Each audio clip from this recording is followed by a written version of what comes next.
Bonjour et bienvenue dans cette vidéo en version Sony. Les stages Camargue approchent. Ils ont lieu de la fin du mois d'août au début du mois de septembre.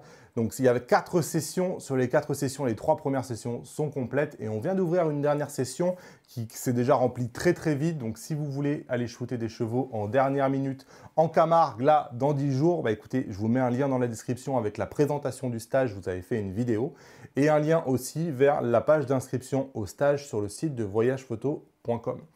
Alors, il y a 4 sessions. Malheureusement, je n'aurai pas le plaisir de tous vous rencontrer puisque je m'occupe avec Olivier Roch de la première session. Je vous dirai bonjour pour la seconde session, mais malheureusement, je ne pourrai pas vous voir si vous êtes dans la 3e ou dans la 4e session. Et j'avais promis, puisqu'il y a énormément de participants qui sont en Fuji ou en Sony, ici on est dans la vidéo Sony, j'avais promis que je ferai une vidéo pour montrer moi comment je configure mon boîtier, que vous soyez sûr de ne rien louper sur place. Et donc voilà, c'est maintenant, je vous poste cette vidéo. Et donc du coup, j'ai décidé de la rendre publique, comme ça, si un jour quelqu'un cherche comment configurer son boîtier pour la Camargue avec un Sony, il tombera sur la vidéo. Voilà, donc on va faire le tour des menus de ce Sony et je vais vous montrer moi comment je shoot avec ce Sony. Donc, la première des choses, c'est on a décidé d'utiliser le mode S, c'est le mode qui est le plus simple. C'est un mode dans lequel vous allez gérer la vitesse. Et l'appareil photo va automatiquement s'occuper à la fois de l'ouverture et il va aussi gérer les ISO, puisque les ISO vont être en ISO automatique. Donc, au niveau de la molette, la seule molette que vous avez besoin de tourner, c'est la molette S. Vérifiez que votre correction d'exposition est bien sur 0. Pour le reste, ça va surtout se passer dans les menus. Dans les menus, hop, je vais aller ici. On va commencer par le premier menu. Alors, on a les menus Sony, dont on a l'habitude. Format du fichier. Moi, ici, au Camargue, évidemment, je vous conseille surtout d'utiliser le format RAW. C'est un format qui vous donne plus de flexibilité en post-traitement. On va shooter à des heures où la dynamique peut être élevée. C'est un format qui vous donne plus de dynamique, qui vous affranchit quelque part du choix de la balance des blancs. Donc vraiment, c'est un format que je vous conseille. Si vous voulez à tout prix avoir un JPG, mettez-vous en RAW plus JPG. Le seul format que je vous déconseille, c'est JPG uniquement. Vous allez regretter un jour ou l'autre de ne pas avoir votre fichier RAW. Moi, j'utilise le format RAW. Donc, mettez-vous en RAW non compressé. Compressé, qualité du JPG, fine. Vérifiez bien que vous êtes bien en extra fine même. Hop, comme ça. Ensuite, donc là, on n'a pas de problème. Hop. Entraînement. Donc là, je vous conseille d'être en rafale. Évidemment, vous avez plusieurs possibilités. Donc ici, je suis sur la touche droite ou la touche gauche. Pour changer ce choix-là, vous avez une rafale lente, une rafale moyenne, une rafale rapide et une rafale très rapide. J'ai fait des vidéos sur tout ça. Moi, je vous conseille ici pour la Camargue une rafale très rapide. Ça fera extrêmement bien le job. C'est là où vous aurez le plus de photos et donc la chance de capturer le moment précis où tous les chevaux sont exactement dans la position que vous imaginiez. Donc ici, hop, rafale très rapide. Pour le reste, on n'a pas d'autre chose à configurer. On va se mettre en autofocus continu. Donc ici, j'ai changé les pages au fur et à mesure. Je suis allé un peu plus loin. Mode de mise au point AF continu, puisqu'on veut que la mise au point soit rafraîchie le plus rapidement possible en permanence. Donc évidemment, c'est le mode obligatoire. Pour le reste, vérifiez qu'en priorité, vous avez un déclenchement. C'est vraiment ce que je vous conseille ici sur ce Sony. En termes de taille de collimateur, moi, je vous conseille la petite zone. Donc ici, sur le Sony, je vous dis petite zone, mais il n'y a pas de grande zone. Donc le choix zone, en fait, c'est le choix qui vous permet, ici, vous le voyez, le petit rectangle là, ça donne une zone, en fait, ça simplifie le problème pour l'appareil photo puisqu'il essaye de faire la mise au point uniquement dans cette zone. Si vous voulez prioriser, vous pouvez évidemment déplacer cette zone de gauche à droite et de haut en bas. Mais ici, sur ce Sony là, on va détecter les visages des animaux et quelque part ça simplifie son problème puisqu'il va essayer de détecter les yeux des animaux, donc les yeux des chevaux uniquement sur cette petite zone là.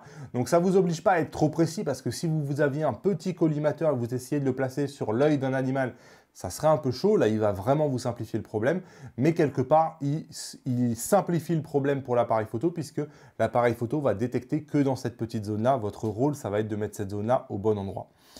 Donc voilà, pour le reste, on continue et justement, on va avoir un choix réglage de l'AF. Donc ici, dans détection du sujet, il faut mettre sur animal. C'est vraiment ce que je vous conseille. Et vous vérifiez aussi que la priorité visage et des yeux est bien sûr on.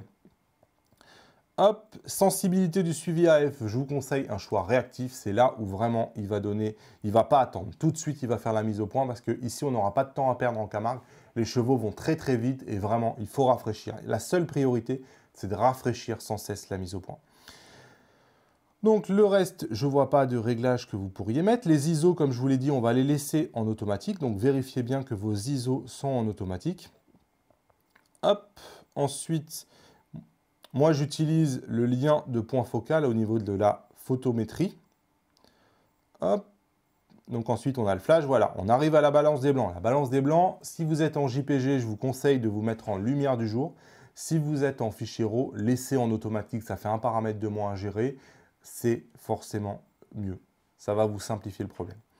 Pour le reste, on va vérifier 2-3 trucs pour être sûr qu'il est bien configuré. Donc ici, ça concerne la vidéo, on s'en fiche. Et on arrive sur le menu de déclenchement ou Steady Shot. Donc, prise de vue silencieuse, vérifiez bien que vous êtes sur Off. Donc, vous voulez utiliser l'obturateur mécanique ici. E-obturation à rideau avant, pareil. Vérifiez bien qu'il soit sur Off. Déclencher sans carte mémoire, désactiver. Ça, c'est important. Ça veut dire qu'il vous empêche de déclencher si vous n'avez pas une carte mémoire. Il n'y a rien de pire quand vous venez de shooter, de vous apercevoir qu'en fait, il n'y avait pas de carte mémoire. Donc, vraiment, ça serait un drame. Vérifiez que la stabilisation est bien activée. Donc, Steady Shot égale On. Pour le reste, hop, on va passer tout ça parce que ça ne concerne pas directement la Camargue. On va aller sur le menu avec la petite valise, le menu réglage. Donc ici, je vous conseille une qualité d'élevage élevée. C'est-à-dire que vous allez avoir un taux de rafraîchissement et une meilleure résolution. Donc ça va être plus sympa. Donc une fois ceci fait, en fait, après, ça va vraiment être un jeu d'enfant. La seule chose sur laquelle vous allez devoir vous concentrer, c'est le réglage de votre vitesse. Au niveau de la vitesse, moi, je vais vous conseiller un réglage entre 1/500e et 1/1000e de seconde. 1/1000e de seconde, c'est quand on ne manque pas de lumière, qu'on n'a pas besoin de monter très haut dans les ISO. Ça va vous permettre d'avoir une marge de sécurité pour bien figer le mouvement.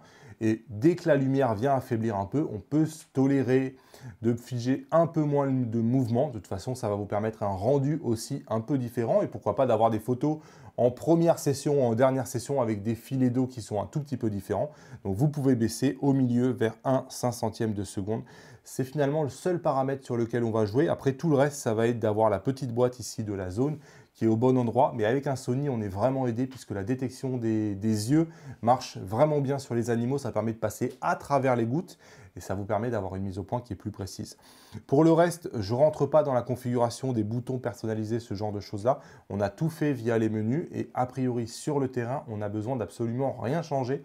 Sur le terrain, la seule chose qui va compter, c'est votre composition et faire la mise au point au bon endroit. C'est vraiment ce sur quoi vous devez vous concentrer parce que ça va extrêmement vite. Dernière astuce, je vous conseille vraiment d'avoir le niveau. Vous voyez, il s'affiche ici. Donc sur le Sony, il n'y a rien de spécial à faire. Vous avez le bouton ici DISP. Et quand on appuie sur ce bouton DISP, vous avez hop, différentes vues. Et donc une des vues, elle vous donne l'histogramme et l'autre vue vous donne le niveau. Donc, je vous conseille vraiment de cycler dans ces vues-là et de regarder votre niveau. Essayez de maintenir un horizon qui soit bien droit parce que sinon, ça se remarque tout de suite sur les photos.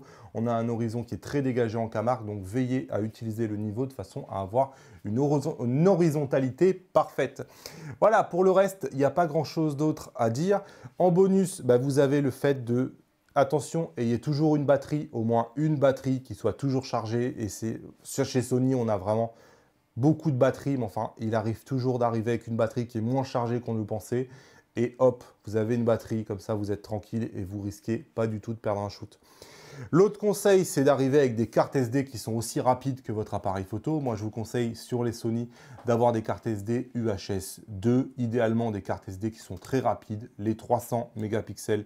Ici, on va faire des rafales très très rapides, donc vraiment, moi je vous conseille les Sony TOF, c'est pour moi les meilleures cartes SD. Puis en termes de taille, moi je vous conseille entre 16 et 32 gigaoctets. Évidemment, si vous avez plus, ça vous donne le luxe d'être vraiment le plus tranquille possible. Je vous dis 16 ou 32 uniquement pour contenir le prix de la carte SD. Pensez aussi à avoir de quoi les vider, parce que vous allez faire énormément de photos en rafale, on va faire énormément de photos et ça va s'accumuler, ça va énormément s'accumuler. Vous allez voir que vous allez pouvoir finir avec des milliers de photos et vraiment, si vous n'avez pas de carte SD, vous risquez d'être vraiment limité dans votre capacité à prendre des photos. Donc, ayez de quoi aussi les vider. Ayez aussi des chiffons. Un des phénomènes que vous allez avoir en Camargue, c'est que les chevaux vont passer à travers vous, vraiment juste à côté, à travers les photographes et ils éclaboussent énormément. Et donc, vous allez avoir des projections d'eau sur l'appareil photo, des projections d'eau sur l'objectif. C'est absolument pas dangereux, hein. On n'a jamais mis en danger aucun boîtier en Camargue. Mais c'est gênant par contre pour les photos. Si vous avez votre lentille avant qui est couverte de projection d'eau, bah, vous ne pouvez plus shooter. Donc ayez à la fois des chiffons en microfibre, mais aussi, vous savez, ces lingettes à usage unique qu'on utilise pour nettoyer les lunettes. Ça marche très bien aussi avec la lentille frontale. Ayez bien votre pare-soleil parce qu'il va limiter les projections, il va protéger votre lentille avant.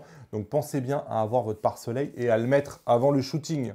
Voilà, vous savez tout pour configurer votre boîtier Sony. Il n'y a plus qu'à se rendre en Camargue. Si vous décidez de nous rejoindre à la dernière minute, je ne sais pas, il reste peut-être des dernières places pour la dernière session, la 4e. Hein, elle s'est remplie assez rapidement. Allez voir, vous avez le lien de toute façon dans la description. Et moi, je vous dis à bientôt pour une prochaine vidéo. Salut!